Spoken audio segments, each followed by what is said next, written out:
Hi guys, welcome back. So in this video we're basically gonna go over this question over here, which basically says a sales analysis determines that the revenue from the sales of the fruit smoothies is basically given by this function over here, which is negative 60x squared plus 300x, okay, and in dollars of course, and here the x basically represents the price per smoothie items and the interval is basically from 0 to 5, okay. And here our job is basically to find the critical points of these function and also to determine the absolute maximum and the minimum, okay, absolute max and minimum revenue and at the price at which they occur, so basically the x value representing that price as well. Okay, so this is our job, and here if you guys don't know how do we figure out the critical points or like the absolute maximum or the minimum, this is just like the part 3 of this video. I have made a detailed video covering everything, the absolute max, min, in this video over here. If you want to check that video out, so make sure to watch it out by clicking on this I button over here. Okay, so let's start with this question over here. So here, to be able to figure out the critical points, so like I have explained in my previous video, we only take the derivative of the expression. We know it's a polynomial and we're given that it's a closed interval over here, so so continuous on a closed interval. So now we can go ahead and differentiate this function. So taking the derivative of this expression, negative 60x squared, so that means the 2 is gonna bring down, which is gonna give you a negative 20x, okay, and then you have 300x, so the derivative of that is basically 300. Okay, so now once we have taken the derivative of this expression, critical points means figuring out your x value where your derivative is either equals to 0 or does not exist. Okay, so here we're basically gonna make your derivative equals to 0. Okay, so here we're gonna make it equals to 0 and figure out the x value to be able to determine the critical point. So to make it x, so the negative 300 goes on the other side, and then negative cancels out, so x, the 300 divided by 120, so that basically gives you 2.50, okay, dollars. Okay, so the x value of the critical point, we basically have to plug in into the original function to figure out the y value representing that point. So we are going to plug in into this function over here, okay, the original function, not f prime of the function, not the r prime, because r is the revenue function. R prime is basically the derivative of that expression. We have to put it into the r of x, not r prime of x. Okay, so now we're gonna go ahead and plug it into the expression 2.50 over here. Okay, so that basically gonna give you 2.50 squared plus 300 times 2.5, and this basically evaluates to 375. Okay, so this is gonna be your critical point over here. So your critical point is the only critical point you have. You don't have various points, because in few cases you can have various points, 2.50 and 375. okay, so here so you're done with this question over here, find the critical point. So now the second one basically says determine the absolute maximum and minimum over here. So to determine the absolute maximum minimum, we'll have to plug in into the original function the endpoints that is given to us as well. So we are given these endpoints 0 and 5. So let's go ahead and plug this into the original function again. So if f of 0, so again plugging into this in original function, not r prime of x. Okay, so I'm just going to put it r of x instead of f, because our function is basically r and not r, not f. Okay, so r of 0, so that basically gonna give you 0, and if you go ahead and plug in r of 5, because these are the points that the endpoints that is given to you, 0 and 5 only, so that's why you're going to plug in only these two guys. Okay, so once you figure out this one, so what is the maximum that you see from all these values? Okay, so all the y values, so I have this, and I have this one. So which one is the maximum over here? So of course it's this one, 375. So you're just going to report your absolute maximum is basically 375 at, okay, so we also have to determine at what value is it at. Okay, we also have to determine at which these occurs, price at which these occurs. So this basically occurs at x equals to 2.50, okay, the price of 2.50 per smoothie, and also the minimum is basically $0, as you guys can see over here.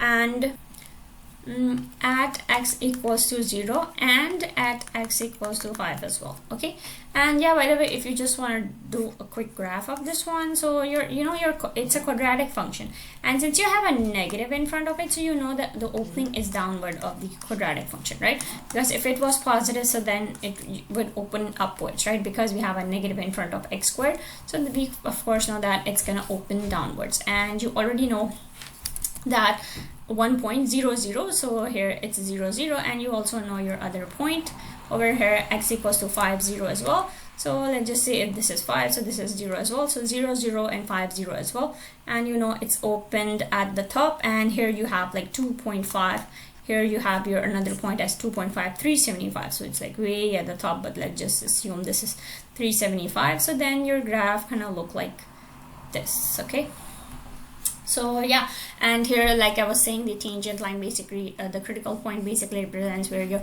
tangent line, the slope of tangent line is equals to 0. So as you can see, the slope of this line, because it's like straight, so it's gonna be 0. Okay, so yeah, so we can move on to the second one over here. Okay, so let's go ahead and solve this question over here, which basically says that tour guide has a bus that holds 100 people maximum. So it is telling you that there are 100 people maximum. That means it is basically telling you the interval. So you could only have 0 to 100. Okay, so this is basically an interval that they're giving you.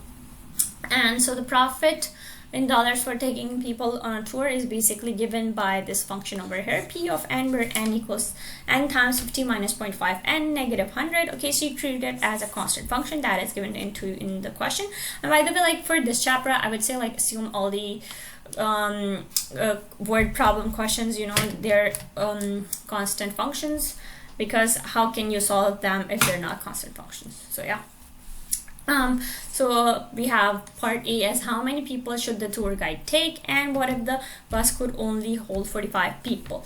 So here, how many people should the tour guide take? So for this one, you basically have to figure out your absolute maximum. Why? Because they're asking you how many should it take, because of course you want to, you know, maximize his profit. So that's why we're gonna have to figure out the absolute max in this case. Okay, so they're basically telling you to figure out the absolute maximum. So for that, of course, we're gonna take critical point.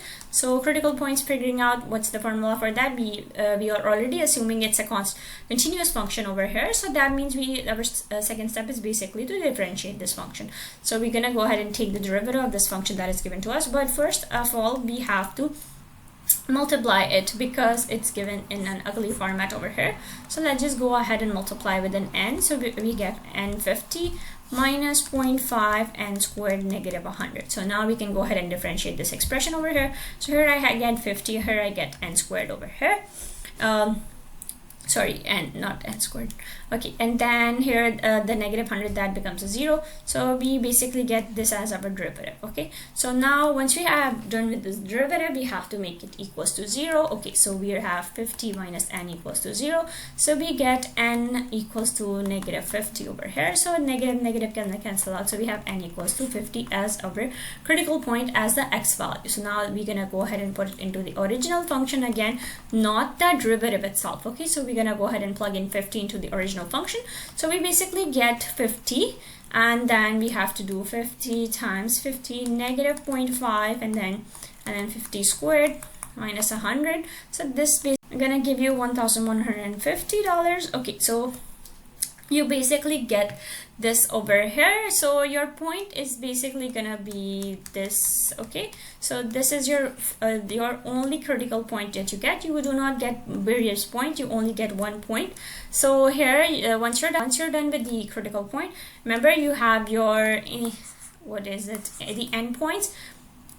So remember you have your endpoints over here, so you're just gonna go ahead and plug in your endpoints f of 0, sorry, not f of 0, p of 0, so p of 0 and then p of 100 over here. So both of them, they're gonna give you a negative $100. Okay, so negative 100 means it is not making profit. Okay, only losing money. So here, and by the way, like, okay, so yeah, this basically means if the person brings 0 people or 100 people, they still lose money. Okay, losing $100.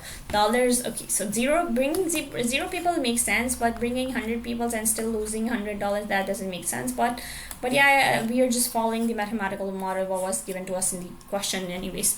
So here we get this one. Okay, so we get -100, -100. So we the only point that is making us profit is this 50. So in order to maximize, okay, so in order to maximize profit, the person, you know, should bring 50 people.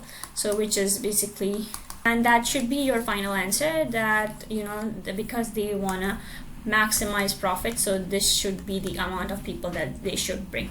Okay, so now let's go ahead and move to part B over here. That basically says, what if the bus could only hold 45 people? Okay, so before we had a limit of 0 to 100. So we had here our interval going from 0 to 100, but now we just changed our interval from 0 to 45. So this is the maximum that it can hold. So the critical point that we found over here was n equals to 50. So n equals to 50 is outside this interval. It is not even in the interval that is given to you. So that means we cannot go ahead and use our critical point to figure this out. We'll have to remove this critical point. So if we go ahead and remove the critical point, we are only left with these endpoints over here, these new endpoints that we have. So the new endpoints that we have is f of, sorry, I keep on writing f. So the function that we have is p. So p of 0 and then p of 45. So if we go ahead and plug in 0 into the original function, we only get 0. And if we go ahead and plug in 45 over here, we're gonna get $1,137.50. Okay, so here we get this over here, and because we only have these two values over here, and we can clearly see this is the maximum profit that we can have over here. So what if the bus could only hold 45 people? So if it could only hold 45 people, so the maximum people so the amount of people that it has to bring to maximize profit would be 45 as well. Okay, so 45 people as well. So that was it for today's video. So I hope you found this helpful. So make sure to subscribe and watch out the playlist of Cal 1. If that video is helpful, that might be helpful to you as well. So I'll see you in the next video. Bye.